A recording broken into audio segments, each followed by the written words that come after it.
Hey folks, gardening season is just around the corner. In fact, I've already purchased seeds, organized my seeds, planned out my garden, and of course, purchased more seeds. So I came with an ultimate list of vegetables that you can grow in your garden. This list is for new gardeners and even for experienced gardeners, because I guarantee you, you're going to want to grow some of these.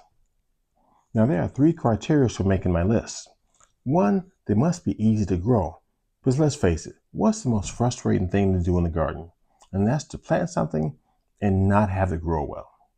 Second on my list is it must produce abundantly. I mean, who wants to plant a tomato plant that only produces 5, 10 tomatoes? And with those first 2 criteria, sometimes if people face failure in the garden, they just give up. But we don't want to give up, do we? No. The third criteria is it must be something that you like. Now, of course, this seems obvious, but some of the enjoyment of gardening is growing something that you really like. I love a good cherry tomato. I love a good hot pepper. I'm not going to tell you everything on my list right now, but let's get on to the list. So I don't have a number picked out as far as how many vegetables I'm about to talk about, but it will probably be in the description or in the title or somewhere. Now, the first thing on my list is something that is probably pretty obvious, because if you look at most people's vegetable gardens, whether it's a neighbor's vegetable garden or whether it's a vegetable garden you see on YouTube, most people have tomatoes. They're one of the most popular things to grow in a garden. So I suggest you grow tomatoes. I'm not going to say it's number 1 on my list, but on most people's list, it probably is. They aren't too difficult to grow. Their production is very good. They don't have too many pests, and they do last a good part of the summer.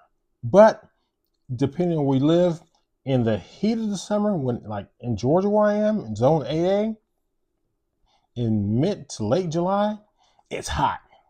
So the production does taper off some, but they do last me through September, maybe even through October some, because it's still pretty warm here by then. Next on the list is something that goes, I won't say hand in hand with tomatoes, but if you're making a salad, you probably want some lettuce on your list. Lettuce is easy to grow. It can be harvested 30 days, 45 days. Now with lettuce, you can go a seed if you want to, or you can just buy some starts at the local big box store. I'm not going to blame you if you don't want to grow from seed, because it can seem intimidating, but they aren't that difficult.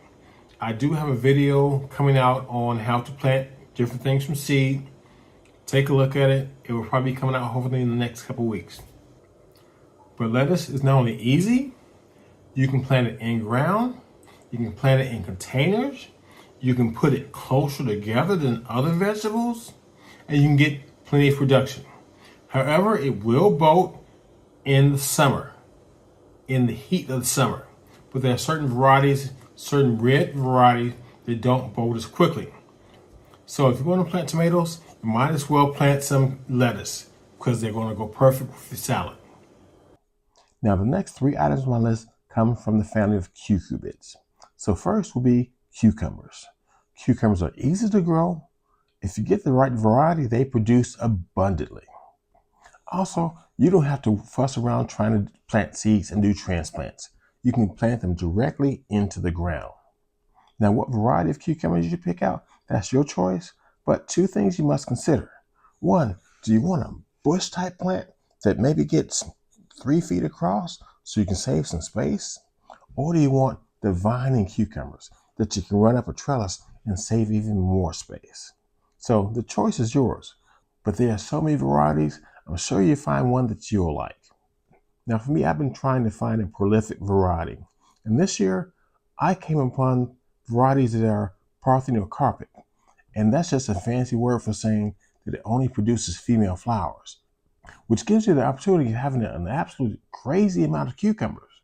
Think about it. Nothing but female flowers, and they're self-pollinating. Yeah, I'm planting those this year. And these are a vining variety. So for me, since I'm trying to save as much space as I can, they'll definitely go onto my trellis. My next variety of cucurbits would be zucchini. I absolutely love zucchini. They're a great combination when cooking with yellow squash. Now you can get your bush zucchini, you get your viney zucchini. And just like everything else on this list, they're easy to grow, they produce abundantly. And personally, one thing I love about my zucchini is they're easy to cook.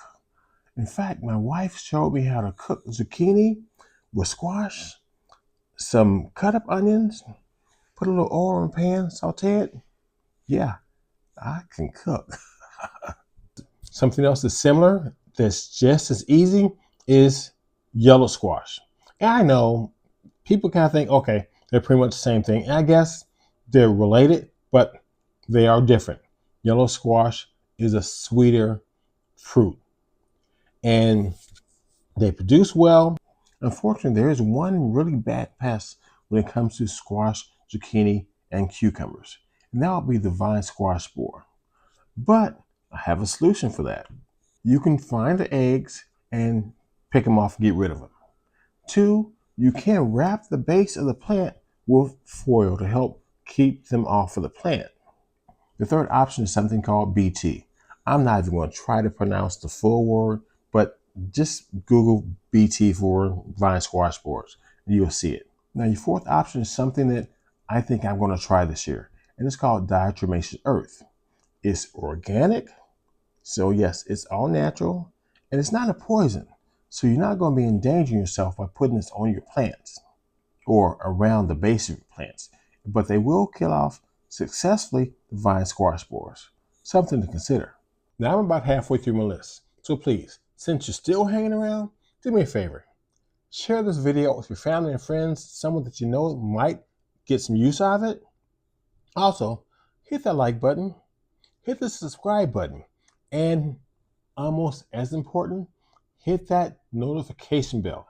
That way you'll get notified the next time I have a video coming out, whether I'm here at my kitchen table or whether I'm out there in the garden, in the cold or in the heat, because I'm going to be there. So let's get back to the list. And I'm so glad I didn't put numbers on this list because I wouldn't know what number I'm at. So let's go. Something else that's going to go well in your garden, green onions. It's funny. I've been growing green onions all year long. I use them often, and I pretty much snipped off pretty much all the tops, but they're going to regrow. But recently my wife bought some green onions because she was making, I don't even remember what she was making, but whatever it was, it tasted fantastic. Okay, honey, you're a fantastic cook. One of the best cooks I've ever known. She did not pay me to say that. Anyway, green onions. So she bought some green onions. And as you can possibly see, now I had these sitting on the table for several days. She had cut the green onions, but it seemed like they started growing some more. Green onions are super easy to grow. So I'm going to take all these tops, all these here, with these fantastic roots. And these have been sitting on the table for about a week. But I'm going to put these in the dirt, water them, and I guarantee you I'm going to have green onions. More green onions than I already have. But I use them.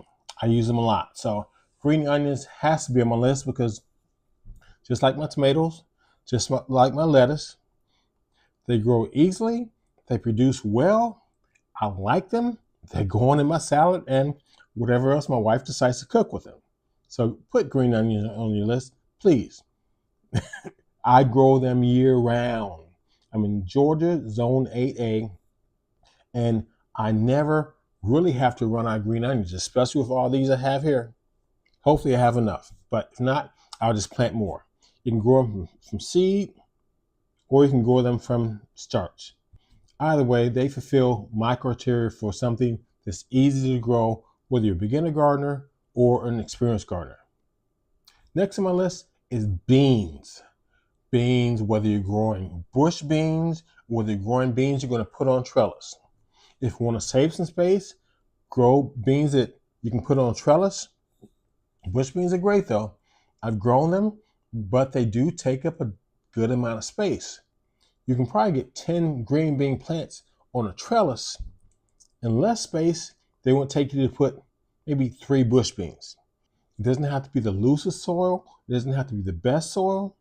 And the great thing about green beans is that green beans take nitrogen from the air and they put it back into your soil. So after you finish with your green beans, you can cut the green bean plants down, leave the roots in the soil, and let it feed your subsequent plants. And green beans produce a lot. All you have to do is make sure you harvest often. The more you harvest, the more green beans you're going to get. And I do love my green beans. Something else that kind of goes in the category of green beans is peas. I'm an incredible fan of snow peas. You might like the bigger peas, or you can like the snow peas. The nutritional value is about the same, but some people say the sugars in that peas do taste a little sweeter. But my preference is the snow peas. In fact, when I grow those, they barely make it into the house. Don't tell my wife though. No, don't tell her. And just like everything else on my list, they can produce profusely. But one way to kickstart them to produce even more is if you pick them often. Don't just let them try to get as big as it can get. I don't, maybe that big, but still. Pick them often and they will produce more flowers, so you'll get more production out of them. Next on my list is chives. Now chives is another easy to grow vegetable or herb. It's as easy as onions. You can grow them from seed if you want to. But the great thing is, not only are they easy to grow, but they're perennial and they do spread, which can be good or bad. But for me, I'm probably just going to put them in pots, a pretty good sized pot. That way, as they spread, they can spread within the pot and give me more and more and more chives. Like I said, one thing I want out of this list is to provide you with things that are easy to grow and things that produce well. So why not produce some herbs really easily?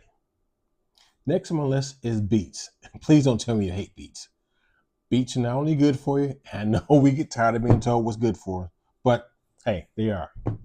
But they're also easy to grow, and not only are they easy to grow, but you can eat the beet and you can eat the leaves. Something I really didn't think about until I bought a salad mix one day. I'm looking at the leaves and going, these look like my beet leaves. Sure enough, they are. So I started adding them to my salads. I know I'm big on salads because I'm a big man. I need to get rid of some of this bigness. So yeah, you can eat the entire beet. So why not? It's going to give you good production, and also it doesn't take up a lot of space. The next on my list is something that I'm growing in the exact same raised bed as I am my beets, and that would be carrots. Because they do require, and I hate that I didn't mention it before, they do require a similar type soil. You want soil, that word is difficult to say sometimes. You want a soil that's loose so they can grow and grow and grow without having obstructions like wood chips and other dirt. And just like beets, you can not only eat the carrot itself, but you can eat the leaves. Yeah, I didn't know that either. You can eat the leaves. They're great in the salad. They add a little bit of different taste to it, a stronger taste than a lot of your other basic leaves and whatever you have in your salad. They add, you just got to try it. It's hard for me to explain. Just try it. Trust me, you will like it. I was shocked. Another great thing about my carrots and my beets and my onions, now I'm growing all of those in raised beds, but you can plant them in pots. Do a container garden. If you just have pots on your deck, if you don't have a larger garden, just put them in pots. All you have to do is keep them watered properly, fertilize them, and grow some vegetables. Now, I know I didn't mention it, but all these items can be grown easily from seed. It's just about knowing how. So don't be intimidated. I do have some videos out about how to grow different things from seed, but trust me, if you put your mind to it, you can do it. Gardening can be very easy. Now, this is not an all-encompassing list. In fact, I know some of you out there are saying, hey, he didn't mention this vegetable. I grow this every year with no problem. It's the easiest vegetable to grow in the world. Well, you know what? If you feel that way, put it in the comments. Because as a member of the gardening community, we like to share. I'm sharing you my information, so please share your information with me, share it with whoever's watching the videos and hops in the comments. Now, if you want to take on something a little different, do yourself a favor. Plant a fruit tree. I know it's just not part of the regular garden, but plant a fruit tree. Now, there's an old saying about planting fruit trees. When is the best time to plant one? 20 years ago. The next best time is now. So why not go and plant a fruit tree? Now, maybe you don't have space for a 30-foot tall apple tree, but do you have room for a 10 to maybe 15 feet apple tree? There are dwarf varieties out there that you can plant in your garden, or maybe even plant it in a pot and just keep it pruned low enough so that it doesn't get out of hand. You're not going to get as many fruit as you would off of a huge apple tree, but you're going to get fruit. You're going to get real fruit that hasn't been contaminated with different chemicals. You're going to get real fruit that was grown for taste, not just for looks. And it's going to be all free once you get it planted. So plant a fruit tree. And let's get out there and get a little dirty. Yeah.